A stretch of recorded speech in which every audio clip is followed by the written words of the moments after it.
Los principios del contexto normativo de desarrollo urbano en la Ciudad de México, esta hermosa y linda gotita del territorio que corresponde a nuestro país, pero lo importante sería saber y cómo empezó todo.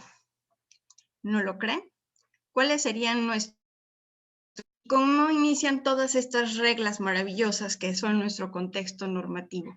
Bueno, esto básicamente se da a través de las ordenanzas de la Nueva España. No me voy a ir más atrás porque ya con eso creo que es suficiente.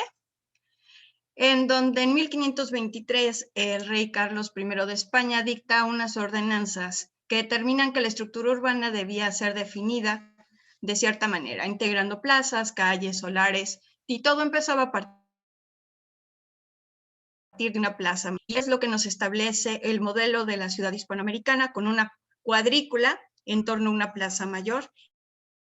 Y se van, como bien refieren los escritores, dibujando plazas mayores, unas trazas de calles tiradas a regla y cordel. Y para acordarnos simple y sencillamente quién es este señor Carlos I de España, solamente hay que acordarnos del chocolate, que es el Carlos V, porque era quinto de Alemania y primero de España. Con eso creo que todos se pueden ir recordando el tema.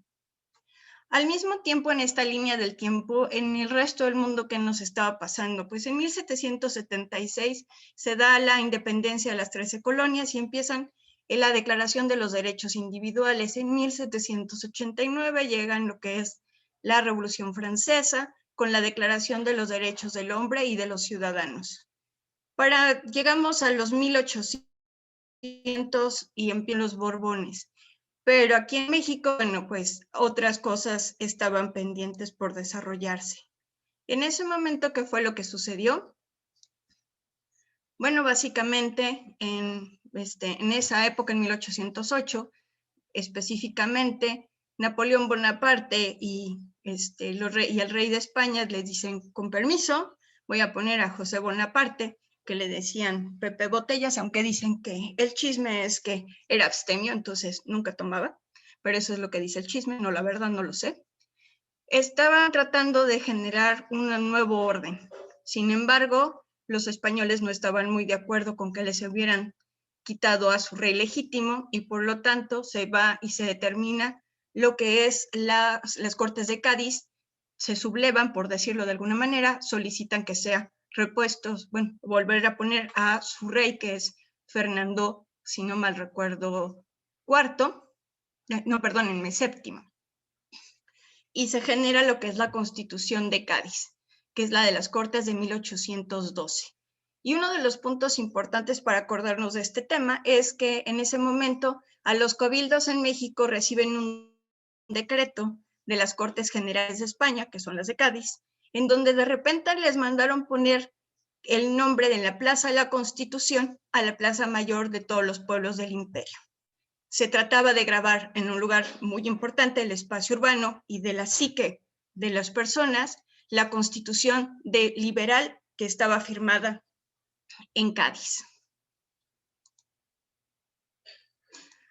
Continuamos y de repente llegamos a 1815. Nosotros ya estamos con una declaración de independencia, nos queremos separar de España y entonces Morelos, después de varios andares, genera lo que se llaman los sentimientos de la nación, donde se genera la primera constitución liberal, digámoslo así, donde ya se decreta la igualdad, se proscribe la esclavitud y la división de castas y se prohíbe la tortura. Pero bueno, todavía no vemos, pareciera que ningún impacto en las ciudades, sin embargo, esto era constante, ya que las ciudades no crean que estaban muy limpias y no tuvieran ningún tipo de necesidad. Se requerían muchos elementos, sin embargo, todo lo que son los elementos de la Ilustración que estaban llegando a Europa para una nueva generación del entorno urbano, tardan un poco más en llegar a México porque estábamos en este momento en el movimiento independentista. Sin embargo, después de concluida la independencia, nuestro México siguió caminando por estos andares y durante los 1800 también tenemos en 1857 lo que son las leyes de reforma, que constituyen uno de los principales umbrales del desarrollo y la evolución de las ciudades mexicanas. Aquí nada más les quiero poner un ejemplo para que se recuerden. Son la parte de la ley de desamortización y de los bienes del clero, pero no nada más fueron los del clero, también son todos los de origen comunal. Entonces se afectó a varios barrios indios. Uno de los ejemplos que tenemos aquí es el convento grande de San Francisco, donde el predio que ocupaba este convento eran más o menos 3 hectáreas. Entonces, en la Ciudad de México 3 hectáreas es muchísima tierra, pero fue redefinida completamente, fue fraccionada, y para que tengan un elemento icónico que les pueda recordar, su ubicación es en la esquina donde se encuentra, es una de sus esquinas, es la Torre Latinoamericana. ¿Y qué efecto tuvo esta situación? Pues nada más, este mismo efecto, imagínense, en toda la ciudad y en todo el país, pues en el caso de Ciudad de México, cómo pasaron 47% de las propiedades urbanas dejaron de estar en las manos del clero. Entonces el impacto fue fuertísimo. Y a principios del siglo XX llegamos a nuestra Carta Magna, la Constitución de 1917, que dicho sea de paso, por eso empecé la presentación de esta manera, con elementos de la Constitución, porque necesitamos el contexto normativo, ¿no?, de la ciudad. Pues todo empieza gracias a esta Carta Magna. En esta es donde se establecen nuestros principios. Y este señor, Venustiano Carranza, que además de ser workahólico, yo me imagino lo que hubiera logrado hacer si hubiera tenido una computadora, un iPad Wi-Fi, pero todo estaba en este portafolio que cargaba su secretario, donde estaba la Constitución. Entonces, pobre de él donde perdiera el portafolio, porque tendría problemas.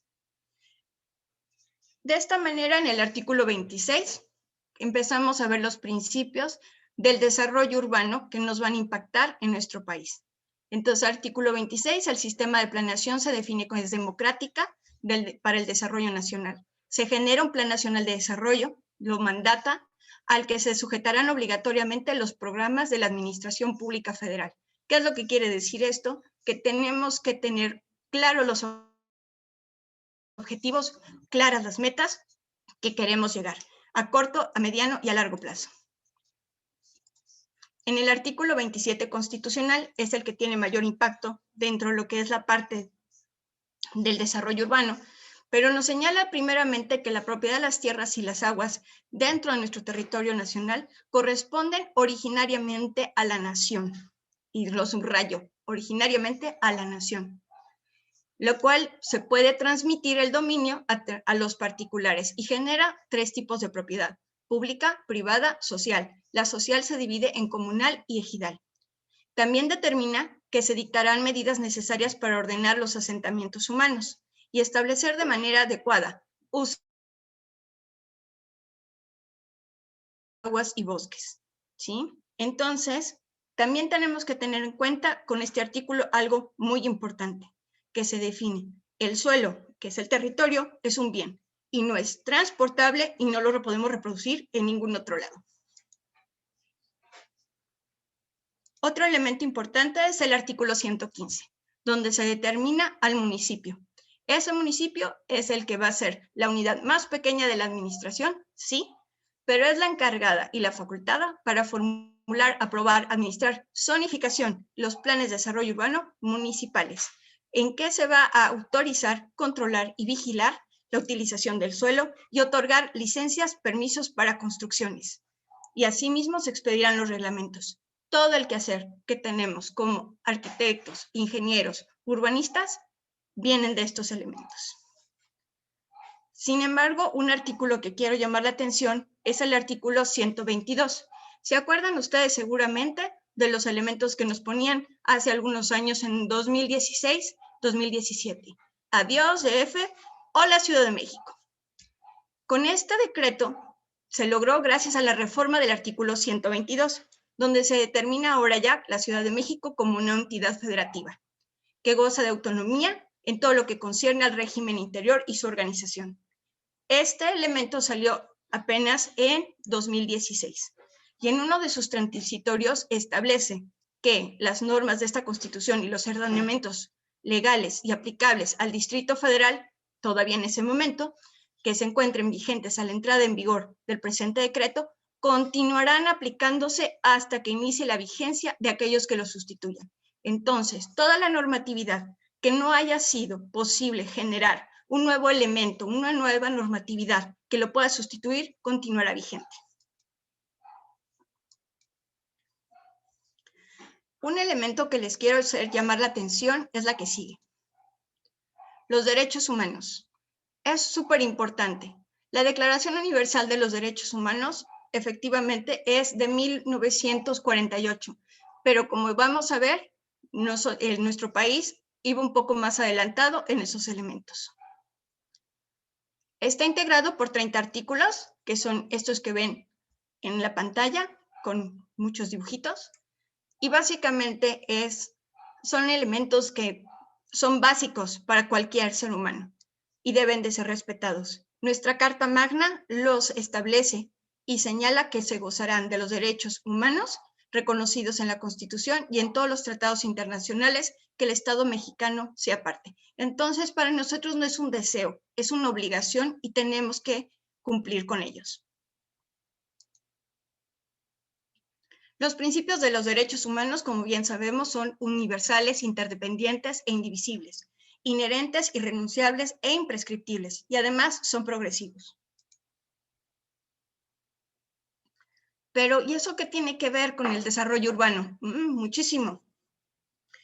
Porque cada uno de estos artículos va impactando en algún elemento, bien sea por el movimiento, bien sea por la educación, bien sea por la libertad de credo, bien sea por la libertad de pensamiento y de que puedas expresar tus ideas. Cada uno de estos elementos impacta en el espacio público, en los equipamientos, en la infraestructura, en la educación, y no nada más a nivel local, sino también a nivel regional.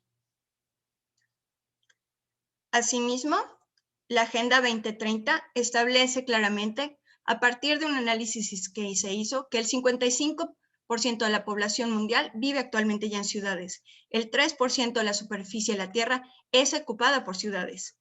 Las ciudades consumen entre el 60 y el 80% de la energía, generan el 70% de las emisiones invernadero y más de 800 millones de personas viven en barrios marginales.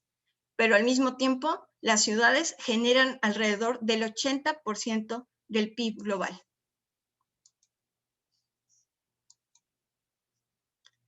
De esta manera llegamos a otro elemento importante. Si bien se están cumpliendo 203 años de la Constitución Federal, la Constitución Política de la Ciudad de México cumple su tercer año de vida. Bueno, cuarto ya a partir de febrero de este año. La ciudad está dividida en 71 artículos y está determinada por dos elementos que quisiera llamar su atención. Una ciudad de derechos y un desarrollo sustentable de la ciudad.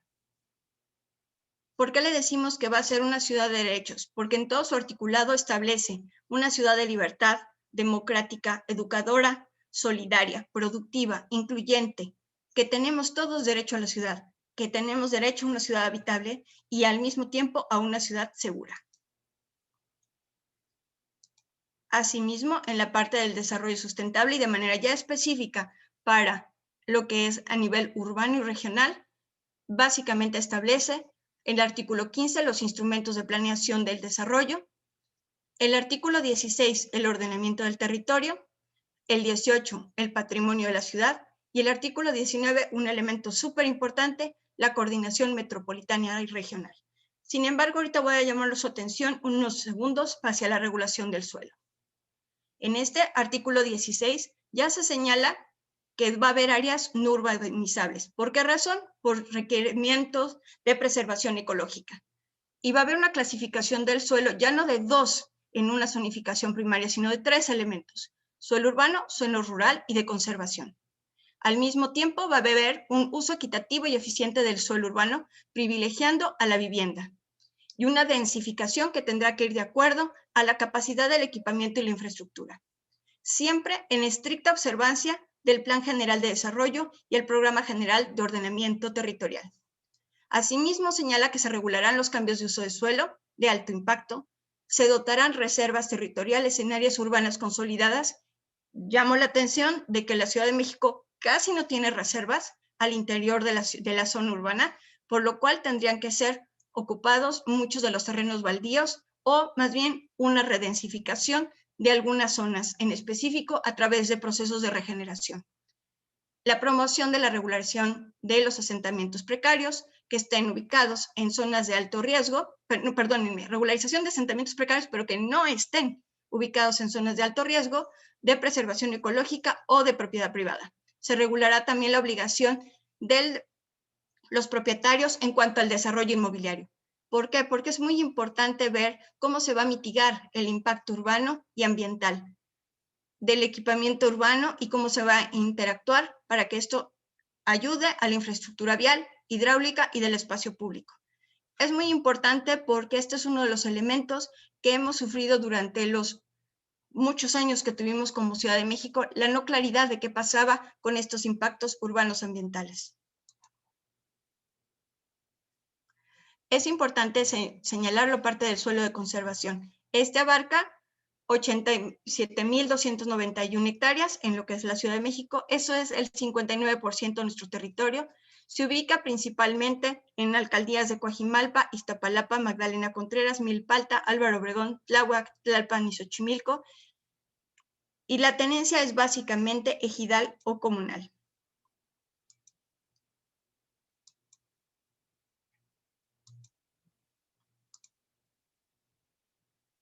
Así llegamos a la parte federal y cuando denominamos la Ley de Planeación. Para la Planeación Nacional del Desarrollo se nos establece, como ya vimos, un Sistema Nacional de Planeación. En este es importante porque se van generando estos paraguas normativos que tenemos que estar dando cumplimiento. Y aquí es donde nace el Plan Nacional de Desarrollo que ya veíamos. Este fue publicado el 12 de julio del 2019 y por parte del siguiente nivel serían los programas sectoriales. En el caso del proyecto del Programa Nacional de Ordenamiento Territorial y Desarrollo Urbano, estamos en su próxima espera de su publicación. De igual manera, irán bajando cada uno de los programas, institucionales, regionales y especiales.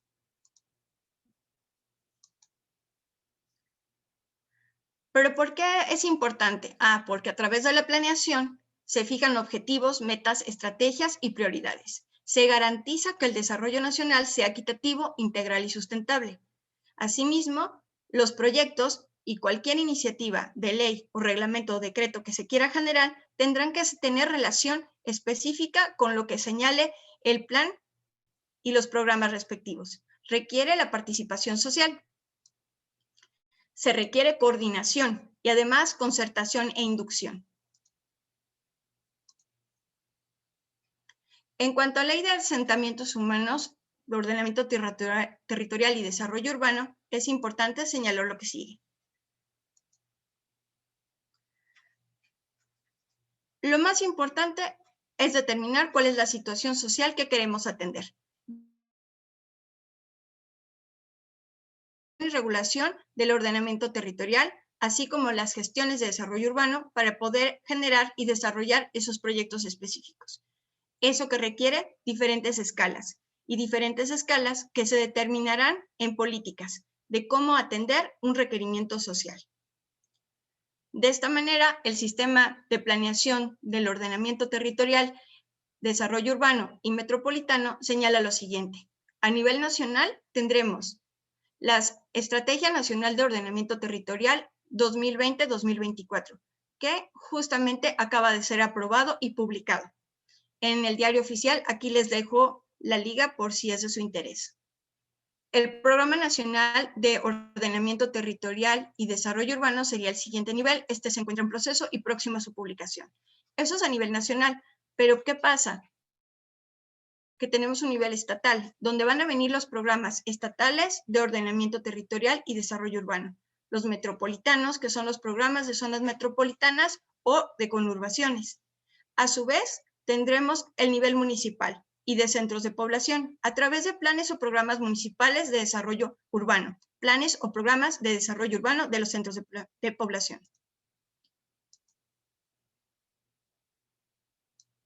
Es importante señalar y resaltar lo que nos define el Plan Nacional de Desarrollo.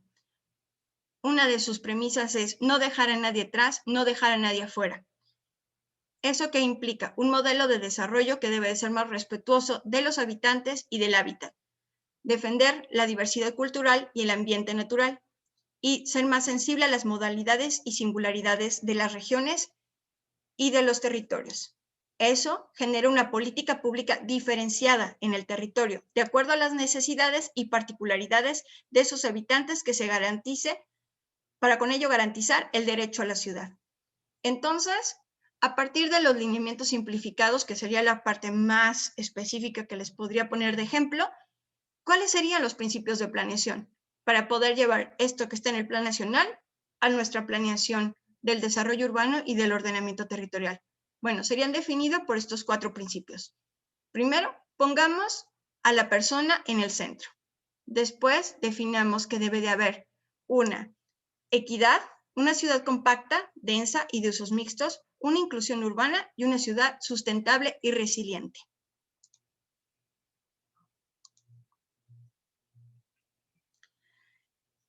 En este territorio, ¿qué es lo que pasa con la Ciudad de México? Bueno, que la verdad tenemos muchísimos intereses de por medio y es un territorio muy definido y muy pequeño. En el contexto internacional, la Ciudad de México, la zona metropolitana, ocupa el 6º lugar por su tamaño poblacional. ¿Se imaginan lo que implica estar a la altura de todas estas ciudades que están viendo ahorita ustedes en pantalla?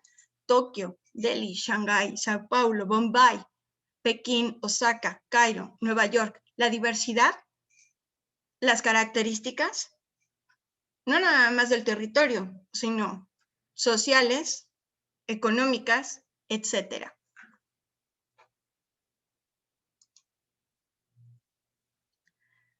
Aquí podemos ver, y perdonarán, pero uno de los elementos que a mí más me gusta es cuando se reflejan las ciudades en sus espacios públicos. Vemos un Tokio que pues hasta antes de la pandemia, así es una de las imágenes que encontramos como se vería. Delhi, Shanghái, Sao Paulo, Bombay, Ciudad de México, Pekín, Osaka, Cairo, Nueva York.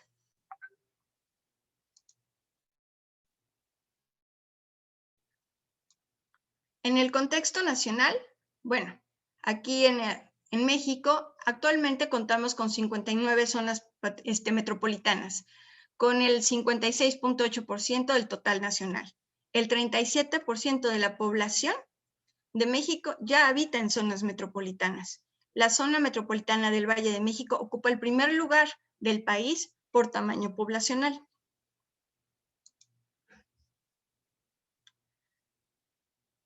Si nos vamos a nuestra zona metropolitana y la Ciudad de México, según el último censo, nuestra Ciudad de México ya subió de 8.9 a 9.2 millones de habitantes. La población en el Distrito Federal es esa. Y la población en la zona metropolitana es de 20.11 millones de habitantes.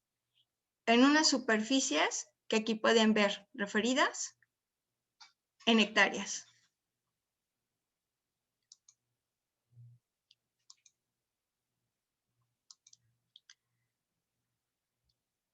¿Y cuáles son las características de la Ciudad de México? Pues esta pequeña gotita que parece a veces una gotita de agua, efectivamente es una gotita de agua, en donde en algún momento existió un gran lago. Está rodeado de montañas. Y eso mismo genera características sumamente especiales que lo hacen considerarse como uno de los mejores laboratorios del mundo, según el último taller de resiliencia en el que tuvimos oportunidad de participar. ¿Por qué razón? Porque tenemos un lago, porque tiembla, porque tenemos un volcán cercano, ¿no? Porque tenemos una densidad de población, y para un ejemplo, nada más los sismos del 2017 pueden ser un ejemplo excelente. Si ese sismo hubiera ocurrido en la noche o muy temprano en la mañana, hubiéramos sido efectivamente 8.9 millones, bueno, ahora 9.2 millones de personas. Pero por la hora en la que transcurrió, imagínense tener todo el tránsito de lo que es la zona metropolitana en esta ciudad. La Ciudad de México, en cuanto a su población, esta es su composición. Como pueden ver, el 47.8 son varones, el 52.2 ya somos mujeres. La parte de la pirámide poblacional está cambiando drásticamente. Ya no es una pirámide, tampoco ya no es un merengue, porque en algún momento parecíamos más hacia un merengue. Cada vez la base se va reduciendo más, ¿no? Pareciera que cada vez nos queremos parecer más como si fuéramos un vasito, ¿no? Aunque todavía no está muy conformado como tal. Las demarcaciones territoriales con mayor población siguen siendo Iztapalapa, Gustavo Amadero, y ahora es Álvaro Obregón quien también entra en esta situación. En cuanto a vivienda, actualmente contamos con más de 2 millones de viviendas que representan el 78% del total nacional, según el último censo del INEGI. Con estas características que pueden ver, nosotros no contamos con 4.5, que a lo mejor antes era la media a nivel nacional, ahora ya este es de 3.3 aquí en Ciudad de México. Los promedio de ocupantes por cuarto es 0.8 y viviendas con diferentes características, como pueden ver en estas situaciones, en cuanto al servicio y el equipamiento y en cuanto a disponibilidad de bienes. En la parte de disponibilidad de toda la parte de las tecnologías, bueno, como pueden ver, somos de los más altos que tenemos en este país. Sin embargo, quisiera llamarles la atención ahorita con la situación de la pandemia. Efectivamente, este es el número de viviendas de la Ciudad de México. Sin embargo, cuando vemos el reglamento de construcciones, quisiera que pensáramos un poquito más en las superficies, porque no es lo mismo lo normalmente que habíamos estado ocupando de nada más hacer nuestras actividades afuera, llegar, descansar, y que fueran muchos de esos tiempos los únicos que pasábamos en casa. Ahora que tenemos que pasar 24/7, muchas situaciones de los que han podido hacerlo, otros lo hemos podido hacer de una diferente manera, donde además los 3.3, que bueno, si lo pusiéramos en el ejemplo de su casa, que les comparto a ustedes, pues somos 4 miembros de familia. El estar 24/7 en casa ha sido perfectamente todo un reto, ¿no? Sobre todo con las dimensiones de vivienda y en donde hacemos ahora todas nuestras actividades. Entonces, considero que este sería uno de los principales puntos que podríamos tomar en cuenta como una reflexión. En cuanto a las características económicas, la PEA, que conforma arriba del 60% de la población económicamente activa de la ciudad, 45.4% son mujeres, el 54.6% son hombres. Sin embargo, es importante señalarles que de esta PEA ocupada, el 98.2% son mujeres, ¿sí? Y el 97.4% son varones. Pero también otro elemento importante a considerar es que muchas veces de casa, sino también al interior de la misma. Entonces es sumamente importante ver toda la parte de cuidados que hemos estado teniendo sobre todo y que se ha resaltado más en este último año que hemos tenido la situación de la pandemia. Obviamente características de escolaridad son bastante altas. En la parte de alfabetización también es bastante alta. Casi no hay analfabetas dentro de nuestra ciudad. Sin embargo, siguen existiendo las situaciones y hay que resolverlas.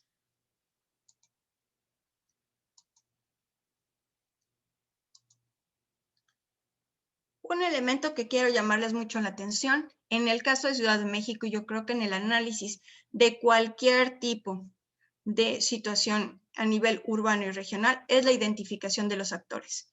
Y este elemento es sumamente importante en el caso de la Ciudad de México. ¿Por qué razón? Porque tenemos que ver con qué cachucha nos queremos ver en este día. Porque esa es la verdad, todo depende de qué es lo que estamos haciendo. El sector público puede ser una cachucha. El desarrollador es otro elemento. Hay muchos propietarios, hay el Congreso, que sería otro elemento, los comités vecinales y los ciudadanos. Pero acuérdense que estábamos estableciendo que debemos de poner a la persona en el centro para este nuevo tipo de planeación. Ok, la ponemos en el centro. ¿Y qué tipo de actor es el que va a estar en el centro? ¿Cómo nos vamos a definir en ese momento que estemos en el centro? ¿Cómo debemos de hacerlo? Porque a final de cuentas, habitamos la ciudad y al mismo tiempo somos ciudadanos de ellas. Algunos formamos parte de esos comités vecinales. En otros casos, formamos parte de esos propietarios.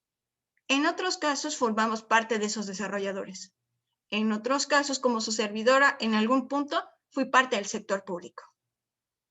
En otros casos, esa población también es parte de un congreso. Entonces, es muy importante identificar estos actores y definir de manera clara qué está pasando y cuáles son los elementos que se van a generar. Efectivamente, hay muchos intereses, pero lo más importante es el bien común.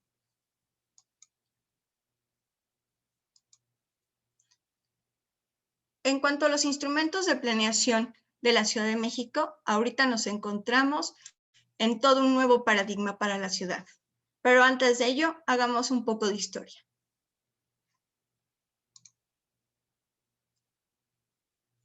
En cuanto a la Ciudad de México, todo empieza en 1970 con la Dirección de Obras Públicas, donde se empieza a hacer la planificación y zonificación de las obras. En 1976 se genera la Comisión de Planeación Urbana y empieza la Ley de Desarrollo Urbano del Distrito Federal. Asimismo, se genera el Plan Director para Desarrollo Urbano del Distrito Federal. En el 79, la Comisión de Desarrollo Urbano del Distrito Federal. Asimismo, poco antes, en 1982, el Plan General de Desarrollo Urbano del Distrito Federal. En el 83 se genera la Secretaría General de Desarrollo Urbano y Ecología. En 1985, la Coordinación General de Reordenación Urbana. En el 87, el Programa Director de Desarrollo Urbano de 1987 a 1995. En 1996, el Programa General de Desarrollo Urbano. En el 97, se aprueban los programas delegacionales de desarrollo urbano. Un elemento importante a llamarle la atención es que hasta 1997 todos los ejercicios de planeación en la Ciudad de México se hacían todo en conjunto. ¿Qué quiero decir con eso? Primero se generaban lo que ahorita denominaríamos Programa General de toda la Ciudad de México. Y al mismo tiempo, una vez terminado y aprobado esta situación, se tenían en paquete 16 programas delegacionales en su momento que tendrían que establecer de manera clara qué era lo que iba a pasar con el desarrollo urbano de la ciudad. Sin embargo, después del ejercicio de 1997, todo empieza a haber diferentes vertientes. ¿Por qué? Porque fueron parte de las reformas políticas que se generaron en Ciudad de México. El Programa General de Desarrollo Urbano del Distrito Federal data de 2003, la última versión, la cual sigue vigente hasta la fecha, y en 2017 se trató de hacer todo el proceso de actualización, mismo que se quedó en el Congreso. Y es importante señalarles que en 2017, como ya habíamos visto, se genera la Constitución Política de la Ciudad de México, lo cual cambia completamente el panorama de la normatividad. De manera un poquito más gráfica, lo que acabamos de ver, aquí es como lo tienen desde los 70s hasta el 2011. Y en el caso, el anterior fue de los programas delegacionales y ahora alcaldías, ahora esta sería la línea del tiempo de los programas parciales.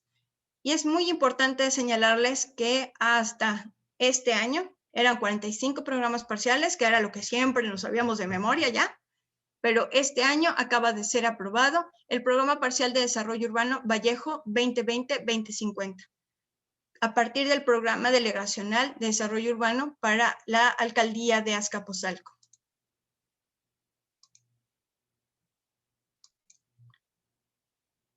Y en este presente y futuro, que ahorita estamos tratando de convivir todos en esta situación, ¿qué es lo que encontramos?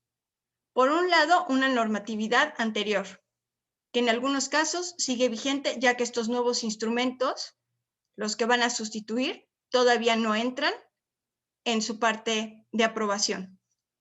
¿Y por qué es importante? Porque, como bien decía la Constitución, hasta que no haya que lo sustituya, estos se mantendrán vigentes.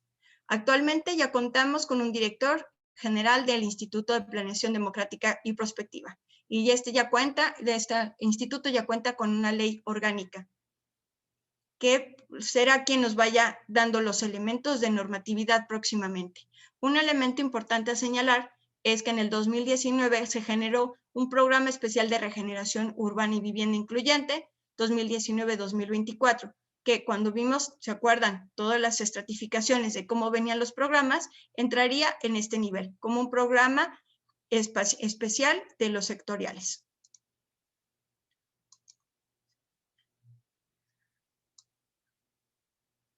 Pero eso que conlleva una complejidad de reglas impresionante, que debemos de analizar de manera clara. Hay una constitución política, checked. Una constitución política de la Ciudad de México, también muy importante.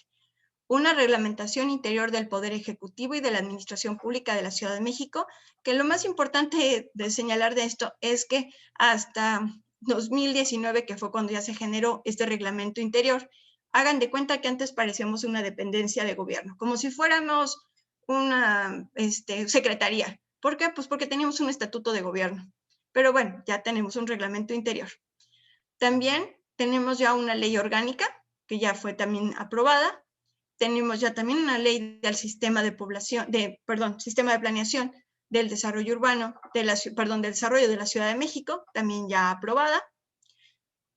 Y después viene una combinación de leyes con diferentes temporalidades. No por eso quiere decir que no hayan sido reformadas, se están tratando todas de reformar, pero estos son los elementos con los que iniciamos. Una ley de desarrollo urbano del Distrito Federal de 2010, con un reglamento de 2018, y al mismo tiempo un reglamento de construcciones de 2004. ¿Se imaginan tratar de combinar estas tres fechas nada más? Bueno, una ley ambiental de protección a la tierra en el Distrito Federal del año 2000, con un reglamento de 2004. Una ley de movilidad 2014, con un reglamento de la ley de movilidad de 2017. Agregando los que van más parejos, es la parte de la gestión integral de riesgos, que sí, efectivamente, derivó en parte por los últimos sismos. Una ley de gestión integral de riesgos y protección civil de 2019, así como el reglamento de la ley de gestión integral, que esto impactó de manera impresionante en el resto de las normatividades y requiere su actualización. Al mismo tiempo, pues tenemos un programa general de desarrollo de la ciudad, un programa general de desarrollo urbano de 2003, un programa general de ordenamiento ecológico del año 2000 y un programa integral de movilidad. Y todos estos elementos, como ven, urbano, ambiental, movilidad y riesgos, tratando de interactuar con y incidiendo a final de cuentas en 16 programas delegacionales de desarrollo urbano que datan entre 1997 y 2011.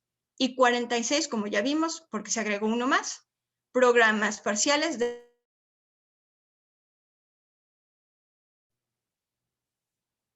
Entonces, ¿qué es lo que tenemos ahorita? Pues realmente una convivencia de instrumentos vigentes. No omito comentarles que hay algunos elementos adicionales a los que ya vimos. Como ya vimos, ya tenemos un Plan Nacional de Desarrollo, un Programa Nacional de Ordenamiento Territorial y Desarrollo Urbano que está en proceso, pero también se va a impactar con un Programa Regional de Desarrollo Urbano del Centro que seguramente será publicado nuevamente. También hay un programa de ordenación de zona metropolitana del Valle de México.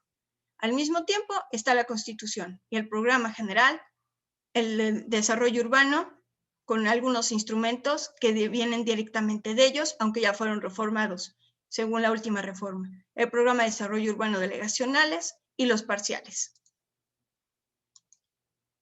De esta manera, las escalas de planeación urbana, como pueden ver en Ciudad de México, son muchísimas y todas tienen que ir concatenadas entre ellos.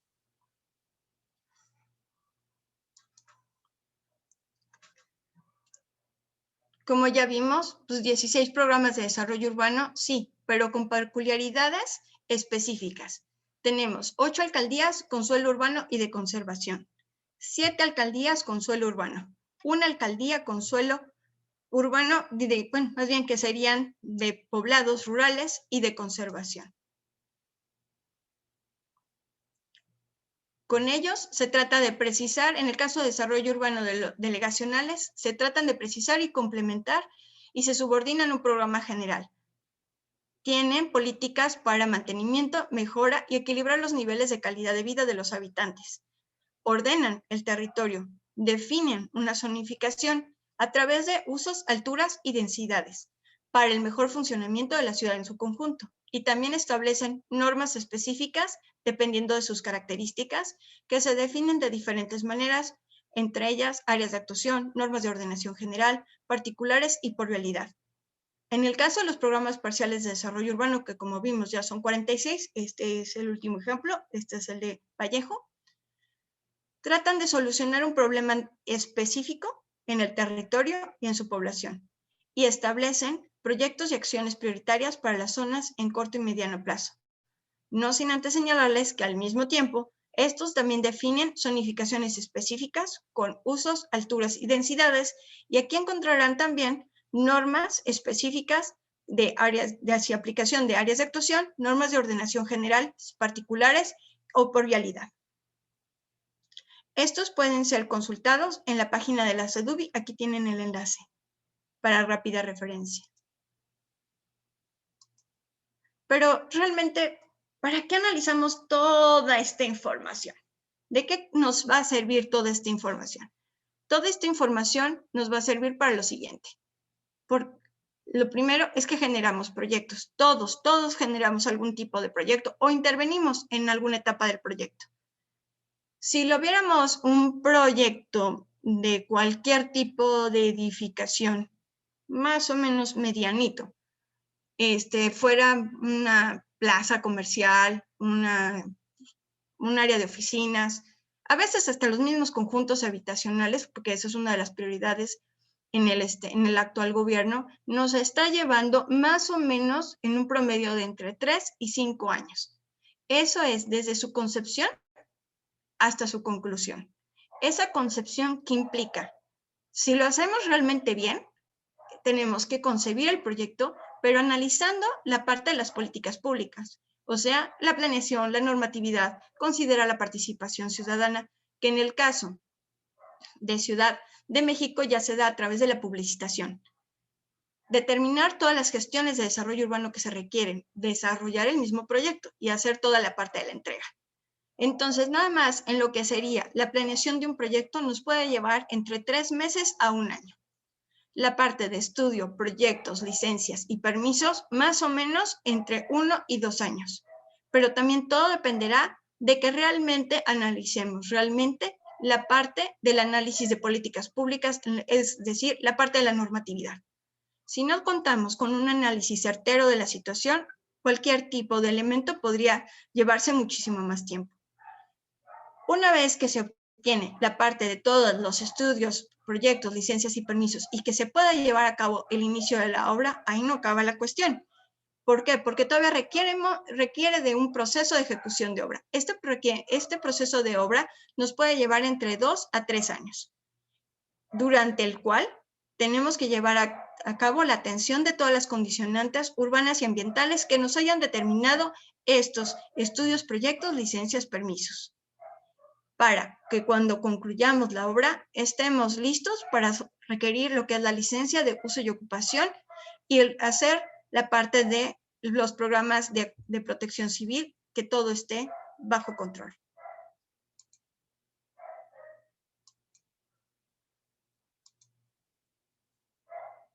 Como pueden ver, estos son muchísimos, como está este gráfico aquí adelante, son muchísimos elementos que ustedes pueden tener si quieren de manera aislada. ¿Cuál es nuestro trabajo?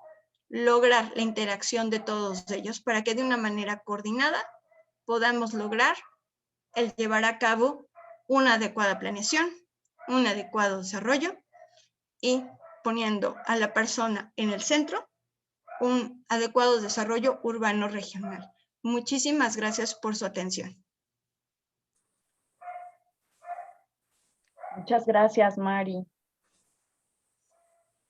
Fer. Muy bien, pues por parte de la Asociación Mexicana de Arquitectos y Urbanistas AMAU y el programa de formación interna, le queremos agradecer a la urbanista Marisela Gómez el poder brindarnos este pequeño tiempo para compartirnos estos principios básicos y el contexto general de toda la normatividad sobre el desarrollo urbano en la Ciudad de México. Pues no queda más que agradecerte, Marisela, muchas gracias. Y bueno, me gustaría invitar a los asistentes de Zoom, si tienen algún comentario o alguna pregunta para Marisela.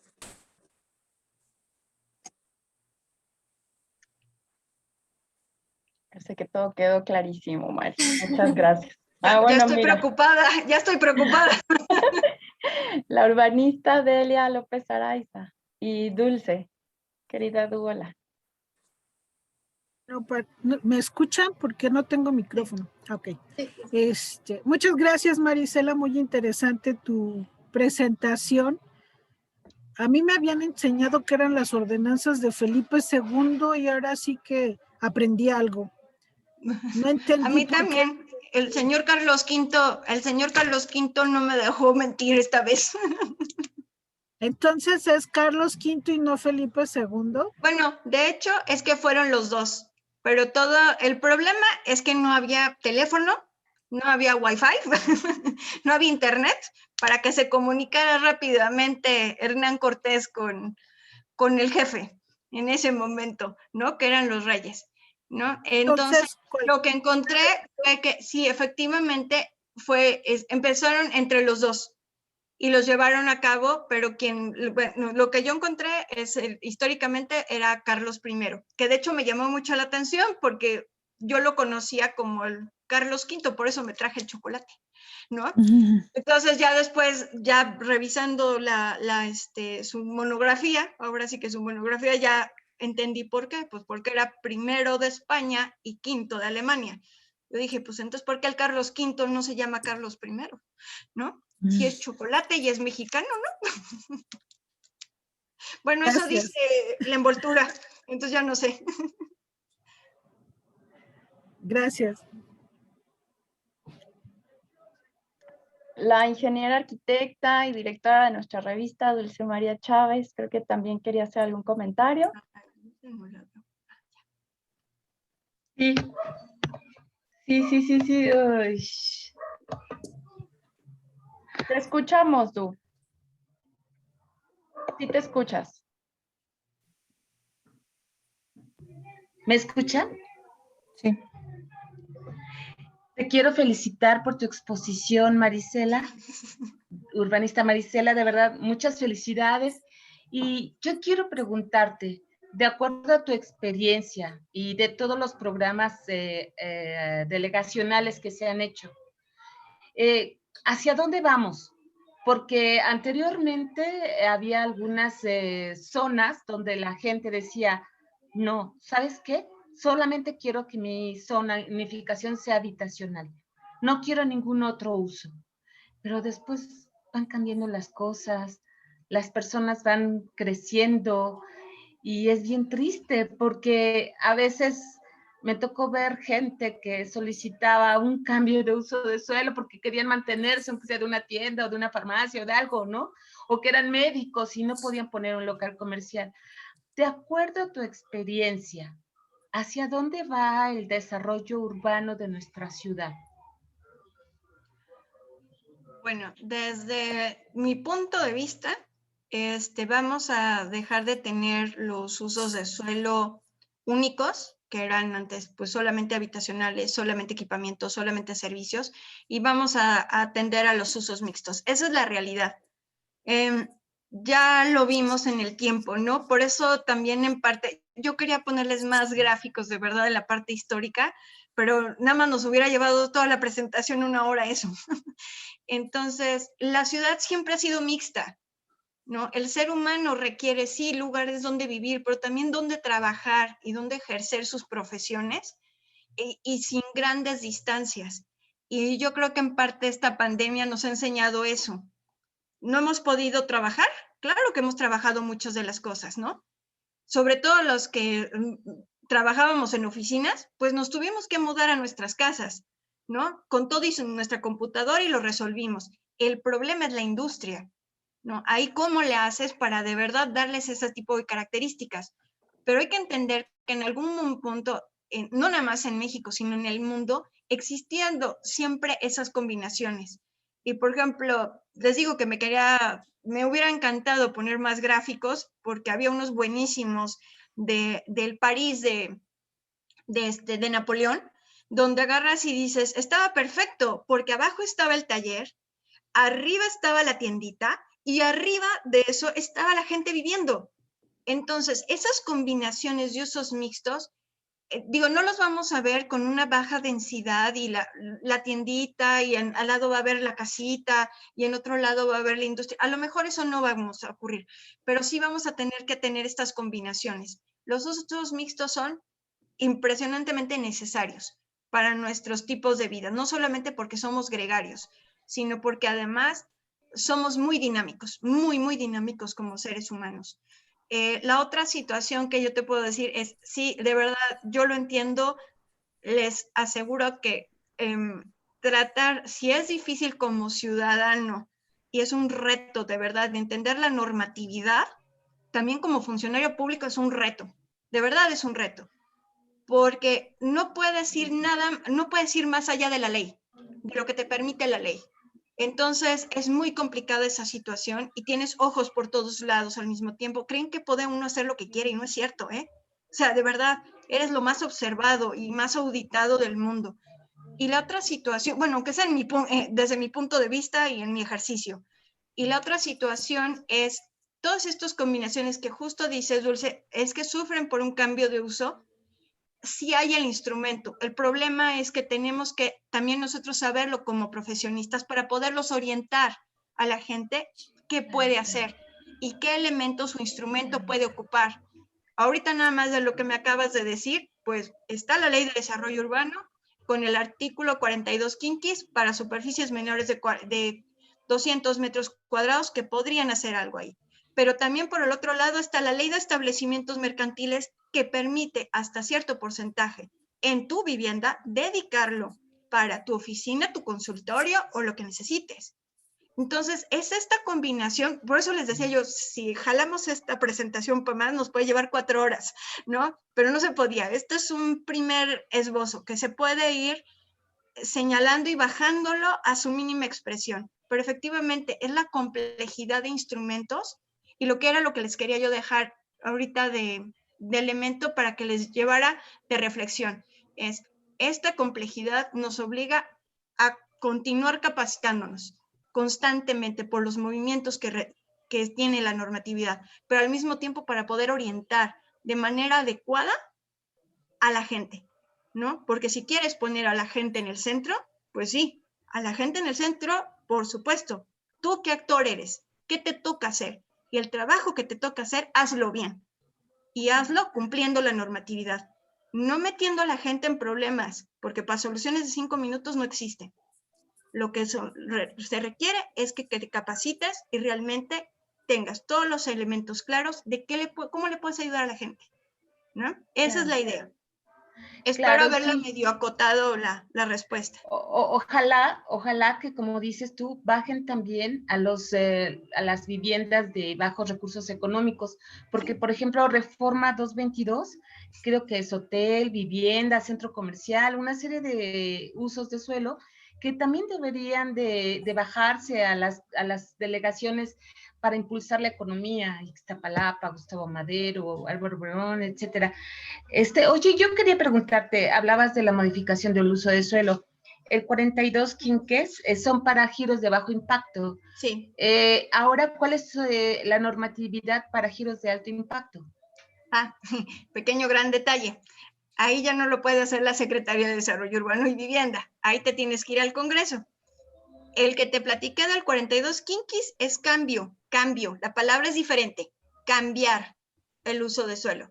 Que realmente no es que lo cambies, es que lo complementas. Porque mantienes y hasta tu 250. El 250, sí. Perdóname, hasta 250 metros cuadrados. En cambio, la modificación, que es lo de alto impacto, requiere pasar para el Congreso. Gracias. Ahí sí ya hay otro proceso completamente diferente. Si quieren, después vemos un análisis de eso. Gracias. Muy bien, me gustaría leer una pregunta que hicieron en el chat, Nadia Rodríguez.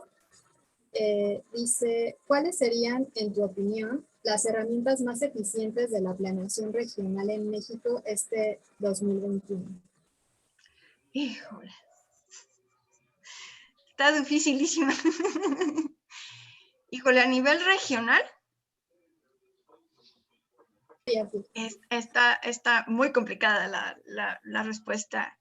Para mí los instrumentos van a seguir siendo la parte del por regiones. Hay dentro de los niveles de planeación, después de que bajas del Plan Nacional y que ves el Programa Nacional de Desarrollo Urbano, tienes unos que son a nivel regional. Para mí tienen que ser a nivel regional y tienen que reforzarse esa parte. ¿Por qué? Porque se quedan como meramente enunciativos de lo que quieres hacia la política, ¿no? Obviamente estos tienen todavía que bajar a los estatales y luego a los municipales y toda esta decantación que se tiene que hacer, ¿no? Pero si en los programas regionales yo creo que pudiéramos poner instrumentos de fomento, estaríamos reforzándonos muchísimo. Sobre todo si nos vemos, por ejemplo, en el caso de Ciudad de México, que es la que puedo hablar con la que interactúo normalmente, es la Ciudad de México no genera su comida. Toda la comida llega de otros estados, ¿no? Entonces, si no aprendemos a interactuar a nivel región, empiezan los problemas. Y uno de los elementos básicos lo vamos a tener, uno de tantos, va a ser este año, el agua. El agua viene del ERMA. ¿Y el ERMA en dónde está? En el Estado de México. Entonces, empieza toda una cadenita donde si no nos reforzamos en esta situación de cómo vamos a interactuar con nuestras regiones, esto se puede complicar muchísimo, ¿no? La Ciudad de México es un prestador de servicios, ¿no? Esa es su base económica básica. Somos un prestador de servicios de salud, de educación, básicamente, de servicios financieros. Pero cuando me preguntas por los elotes que aquí nos comemos en tu casa o los jitomates que nos comemos en tu casa, ni siquiera te puedo decir de dónde vienen, excepto que del súper, ¿no? Pero bueno, ¿cómo estoy interactuando cómo interactúo con las regiones? ¿No? ¿De dónde viene mi comida? Porque si no nos hacemos conscientes de esa situación, no podríamos generar, y ahí es cuando empiezan los conflictos, yo creo, básicamente. ¿Sale? Espero haber acotado, no alcanzo a ver a la persona, pero a Nadia, a ver si funcionó mi respuesta. Gracias, Marisela. Me gustaría dar la palabra a Angélica Mina. Muchas gracias. Antes que nada, Marisela, muchísimas felicidades porque es la primera vez que veo acotada en un lineamiento adecuadamente toda la reglamentación. Y te voy a comentar, no, es muchas felicidades, fíjate, gracias. Te voy a comentar, el primer edificio de usos de suelo mixto es el que está en Insurgentes y Reforma de José Pichotto. Fue el primer edificio que consiguió usos mixtos. Lo sé perfectamente porque yo estuve en residencia en ese lugar.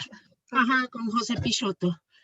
Entonces, en este edificio, todo el mundo se lo dio de reconocimiento a Torre Mayor, pero el primero fue este que te estoy comentando. Entonces, ¿qué fue lo que pasa? Cuando nosotros hablábamos de usos mixtos, de la verticalidad que ya se hablaba desde Beijing, vienen una serie de problemas porque llegamos a las reglamentaciones no autorizadas de México. Yo fui perito a los 28 años. Cuando estaba pasando de peritaje a DRO, ya renuncié hace mucho, ¿ok? Ya tengo 7 años que no soy nada. Primero fui del distrito y luego de la ciudad, del Estado de México. Entonces, y fui de algunos estados por ser commissioning. Entonces, a eso es a donde iba. Cuando entras a commissioning, que son todos estos procesos legales, viene un aturón tamaño familiar, que son los reglamentos internacionales. Claro. Y que es de donde te pueden parar y sobre todo con normas ambientales. Tan es fuerte esto que cuando Encinas dijo que no se podía hacer el Metrobús, Claudia Sheinbaum, por medios académicos, logró hacer el Metrobús. ¿Y cómo se logró? Por normas internacionales, no por nacionales.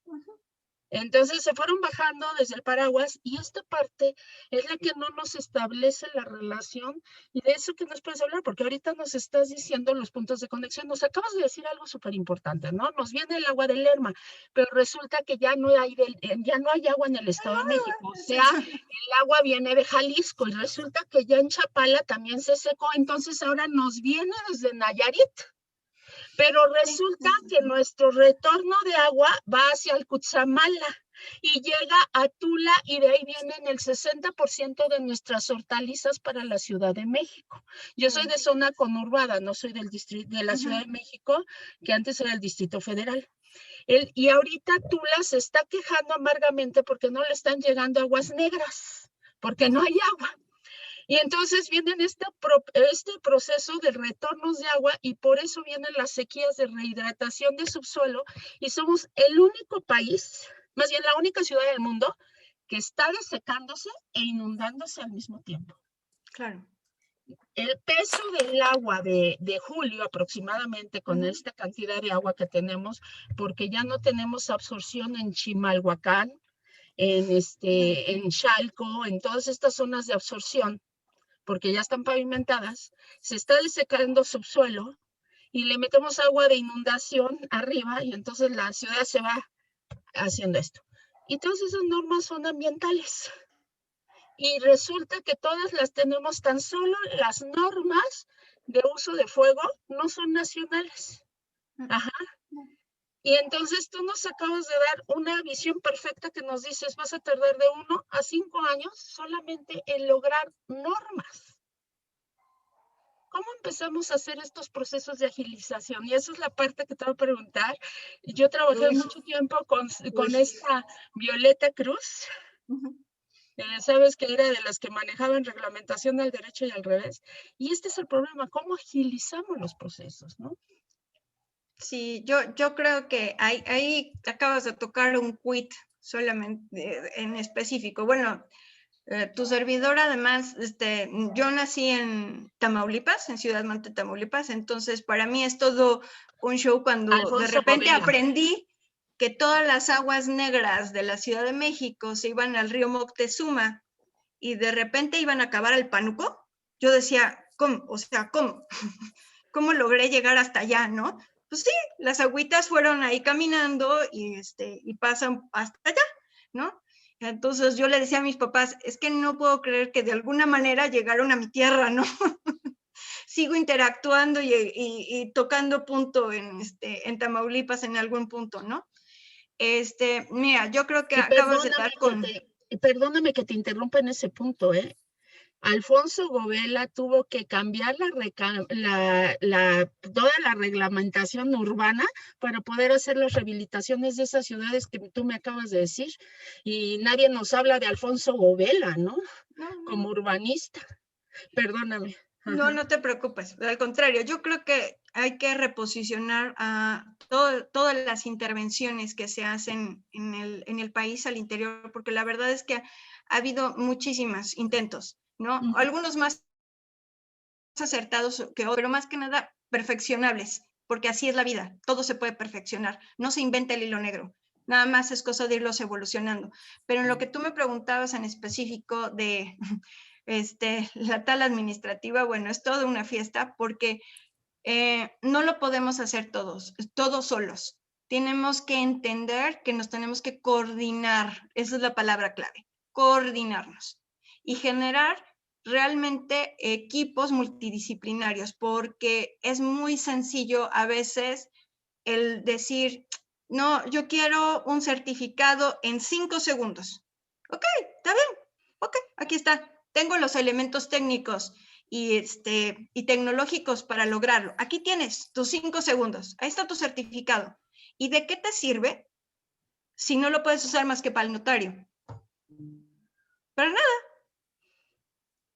¿no? ¿De qué te sirve que no puedas usarlo para otra cosa?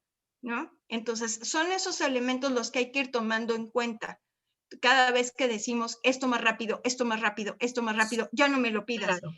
Un elemento que estábamos viendo es, por ejemplo, la parte, de hecho, en un curso que estamos tomando, es Cuando agarras y le dices al DRO, y perdónenme por ocuparle ahorita la figura, pero bueno, porque con la Ciudad de México de repente pasó, bueno, no de repente, en algún momento llegó y pasó de las licencias a las manifestaciones. ¿Por qué? Por tala regulatoria, por hacerlo más ágil, por hacerlo más rápido. Pero ¿qué implica una licencia y qué implica una manifestación? Son dos cosas completamente diferentes. Ya lo vimos ahorita en la Constitución. ¿Quiénes son los que dan las autorizaciones? Licencias. El municipio. ¿Y el municipio quién es? Autoridad. ¿Qué es lo que haces a través de una manifestación de construcción? Yo te manifiesto de buena fe que yo estoy haciendo las cosas de buena fe, que yo estoy cumpliendo de buena fe, que yo estoy haciendo de buena fe, pero todo es de buena fe.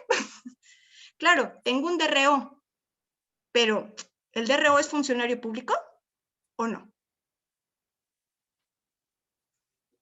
¿Le estoy poniendo la misma responsabilidad a él que a un funcionario público?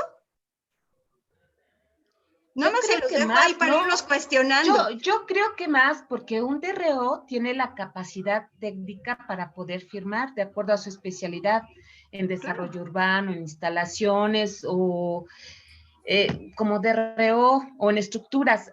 Yo creo que sí es importante el registro y sí se debe de entender esa situación. La responsabilidad es 100% en la manifestación, tanto de los DROs como el propietario. Es una corresponsabilidad y como tú dices, en caso de alguna violación, algún problema, pues son como corresponsables.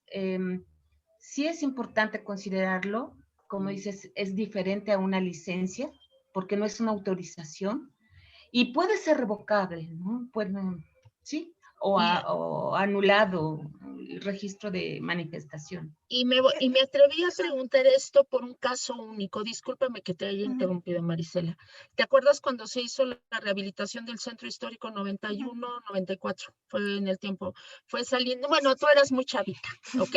Estaba en la escuela, pero sí. Yo estaba en la escuela. Social.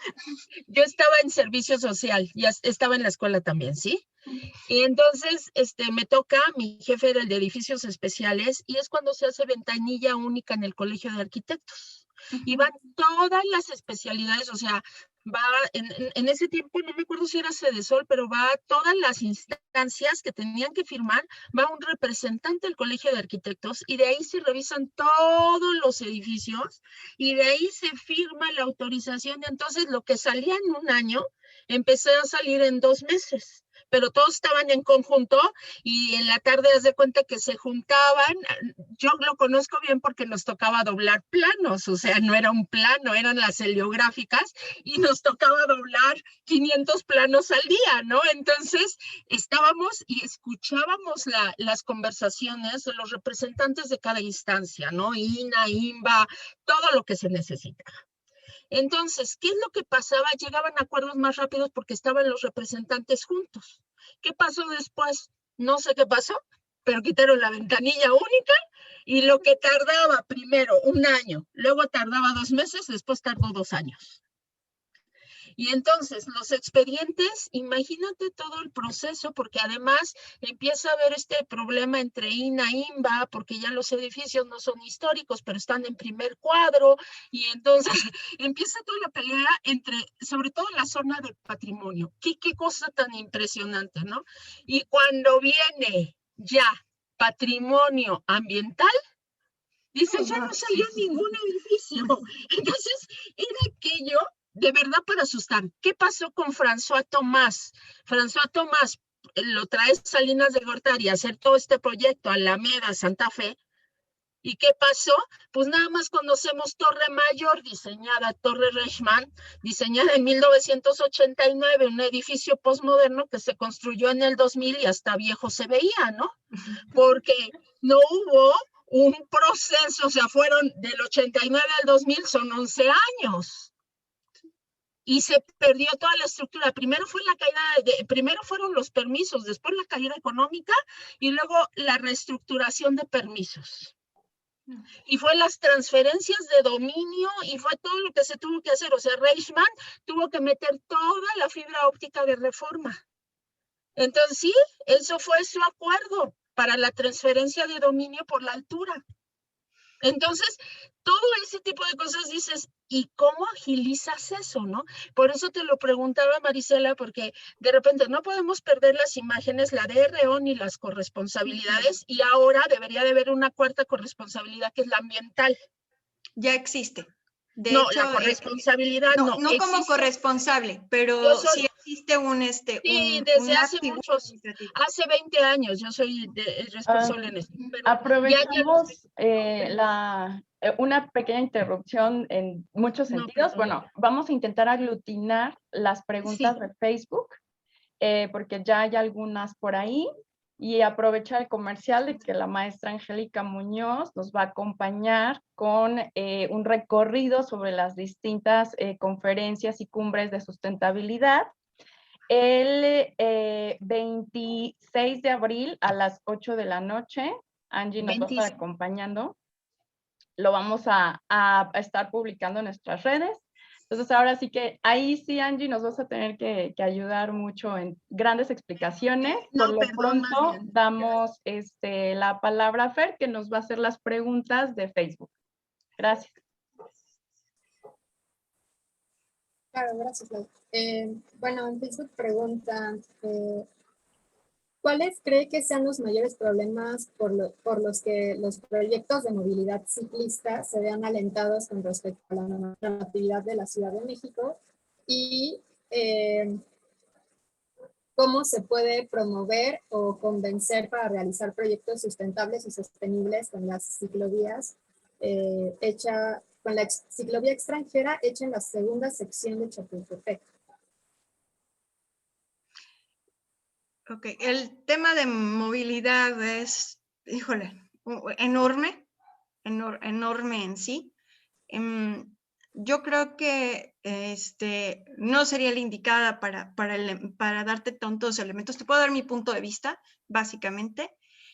Yo creo que todo empezó, o creyeron que empezó como una situación de moda, pero resultó que es una de las maneras más rápidas a veces, increíblemente, de moverte en la ciudad, ¿no? Realmente no somos un territorio que sea de grandes extensiones. Lo que pasa es que nuestra topografía no siempre se lo permite a la parte de la movilidad, y sobre todo ciclista. Tu servidora le toca estar, tienen su casa en una parte donde está el periférico y que empieza Álvaro Obregón. Entonces, ya nada más en ese pequeño cachito, la topografía a veces ya no se presta para que lo puedas llevar a cabo de una manera tan amplia. Yo no quiero decir que los niños no puedan andar en bicicleta y los jóvenes no pueden andar en bicicleta. Yo te puedo decir mi realidad. O sea, yo no puedo bajar en bicicleta con 2 niños, más aparte las mochilas, más aparte las de la escuela, más las de tu servidora, y bájate y súbete. No es que no lo quiera ocupar, es que no es mi realidad la que puedo usar, ¿no? Entonces, yo creo que si bien en algún punto quisieron pensar que era como una moda, no es una moda, es algo que de verdad tiene, creo que mucho futuro en la ciudad, se tiene que reforzar, pero se tiene que reforzar de entrada con educación vial, porque de verdad ves cómo les avientan el coche a los ciclistas, ¿no? Y bueno, también yo como madre, que también es otro de mis defectos, si quieres verlo de esa manera, pues yo cuando los voy viendo que van con niños en las bicicletas, yo me pongo a abanderarlos. Entonces me voy atrás de ellos con las impertinentes, tratando de abanderar a la gente, pero tampoco es la solución en esta ciudad, ¿no? Entonces, tenemos que tener infraestructura específica para ellos, pero también es cierto que también el ciclista se tiene que educar. No es posible también que pase igual que con las motos, que se puedan pasar por donde quieran, porque están en la adolescencia o son jóvenes adultos que se creen que son Spider-Man. Perdón, pero no son Spider-Man. O sea, no hay carrocería que los cubra, ¿no? O se meten por el carril del Metrobús y de repente te salen. Entonces, creo que debe de haber coordinación, pero también educación por todas las partes. Y tienen que respetar toda la parte normativa, al igual que nosotros, los que estamos en los vehículos. Te digo, yo no te podría hablar de otra manera porque esa no es mi expertise, la verdad. Yo lo aplaudo porque creo que hay muchas partes de la ciudad que sí te pueden reducir los movimientos. Sí hay trayectos de de gran distancia, pero también hay pequeños trayectos que puedes hacer perfectamente con la bicicleta.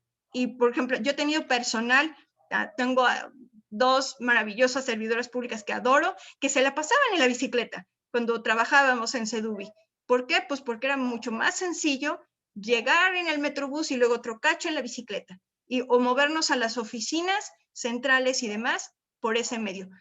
Pero esa es mi expertise y eso es mi pobre y humilde punto de vista. Gracias. Muchas gracias. Otra pregunta es acerca de ¿qué opinas sobre la falta de espacios iluminados en la Ciudad de México? Uy, Dios. Ya tocaste una celda sensible. Porque si hay algo que me ha encantado donde he trabajado ha sido el espacio público. No debería de haber ningún lugar sin iluminación, no, porque eso conlleva seguridad en automático, ¿no? Y debería de ser una iluminación adecuada, no la que queramos. A mí no me sirve de nada y se verán muy bonitas sus luminarias estas de vela, pero no aluminan nada, no alusan y no sirven, ¿no? Y además, como mujer, más. Y como madre, más, ¿no? Entonces, para mí, la base sí tiene que ser una adecuada iluminación de los espacios públicos. Y por la definición también de un espacio público adecuado e iluminado es, por el amor de Dios, que no se, porque crean que es un bajo puente, puede estar oscuro. Eso es también parte de un espacio público. Y mientras más oscuros estén los espacios, inseguridad en automático. No hay de otra. Y si no los puedes ocupar y no les puedes dar diversidad de usos, que yo creo que cuando estuvimos, uno de los programas que más me gustó a mí fue, y que vi que de verdad servía, era el programa de Bajo Puentes, porque realmente lograbas tener una combinación de usos que permitían no nada más el uso del espacio, sino a través de eso una iluminación adecuada y un movimiento adecuado de los espacios que mejoraba la calidad de vida, porque quiero que vean de verdad las fotografías de los bajopuentes de circuito interior antes y después del programa, y es completamente diferente. No todos son exitosos, me queda claro. Tendrían que hacer una combinación muy clara de usos y tendría que haber mucho más apoyo por parte del gobierno, claro que sí. Pero eso es uno de, por ejemplo, de los programas que a mí me quedó más claro, que tendría que quedar preciso, y que la parte de iluminación es fundamental. Claro, sí, totalmente de acuerdo. Y bueno, la última pregunta, ¿quiénes conforman ese Consejo de la Ciudad de México que sustituye a la Asamblea Legislativa y qué función tiene el instituto que dirige el señor Ben Lu?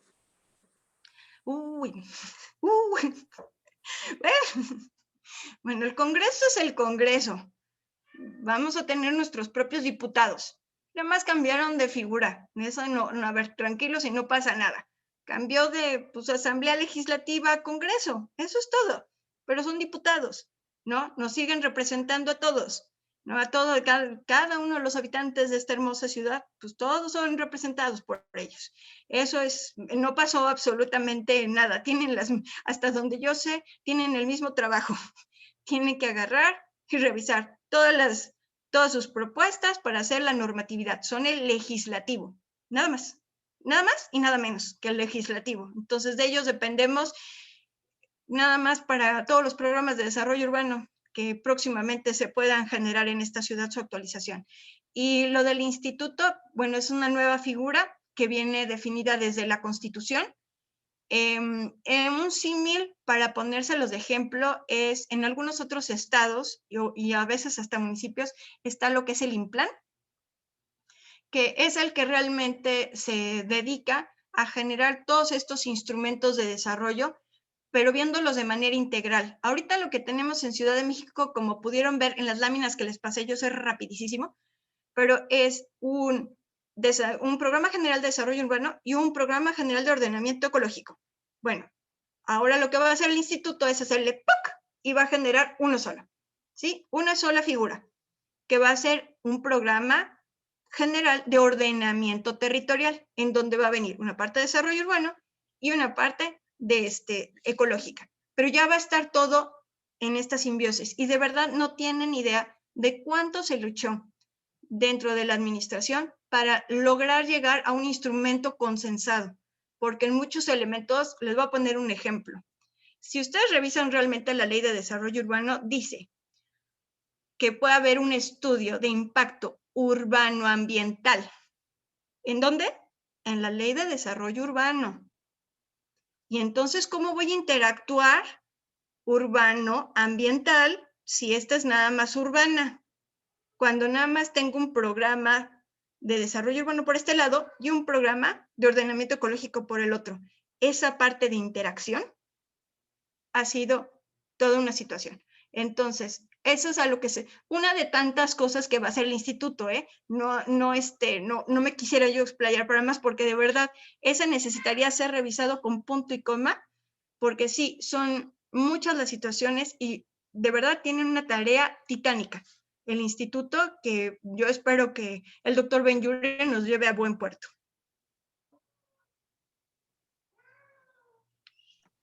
Muchas gracias, Mari. La verdad es de que ha sido muy ilustrativo todo lo que nos has comentado. Y acabas de mencionar también una parte hace unos minutos muy importante sobre tu perspectiva como mujer, como madre, es decir, se va involucrando este tema de la perspectiva de género, ¿no? Y muy brevemente, una aclaración, ahorita les dije 26 de abril, pero en realidad el martes 27 de abril es cuando tendremos a la maestra Angélica Muñoz aquí en nuestro Facebook de AMAU, para que nos platique sobre los acuerdos en las cumbres de la sustentabilidad, 33 años de historia. Y pues queremos agradecerte mucho, Mari, compartiéndote este pequeño reconocimiento. Ay, muchas gracias. Jime, ¿andas por aquí? A ver, es que le voy a leer la arquitecta Jimena Resillas, por favor. La Asociación Mexicana de Arquitectas y Urbanistas otorga la presente constancia a la urbanista Marisela Gómez Ragabago por su participación y contribución a nuestra organización y al programa de formación interna AMAU por su ponencia, Principios del Contexto Normativo del Desarrollo Urbano en la Ciudad de México, realizada de manera virtual. Muchas gracias, Marisela.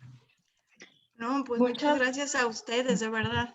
No, al contrario, y pues aprovecho para hacer algunos avisos parroquiales, que el miércoles 21 de abril a las 8 p.m.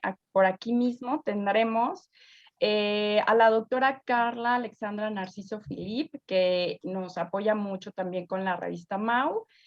Justo convoca el comité editorial de nuestra revista en el marco del reciente lanzamiento del número 5 a la conferencia La emergencia del género y el feminismo latinoamericano en las disciplinas del espacio habitable. Entonces, les esperamos, ya tenemos 2 fechas pues como listas para seguir compartiendo más conocimiento y por supuesto que tenemos próximamente nuestro congreso, Justicia Espacial, Sostenibilidad y Género, el 27, 28 y 29 de mayo. Les esperamos a todas, a todos. Ya terminó la convocatoria de ponencias para mesas. Próximamente estaremos compartiendo el programa, pero está abierta la convocatoria del concurso de cartel infográfico. Está abierta, es hasta el 8 de mayo. Y también tendremos un taller de participación para estudiantes, docentes y investigadoras, investigadores, y una experiencia de ciudadanía temprana infantil. Ambos son eventos de cupo limitado, entonces les invitamos a que se registren.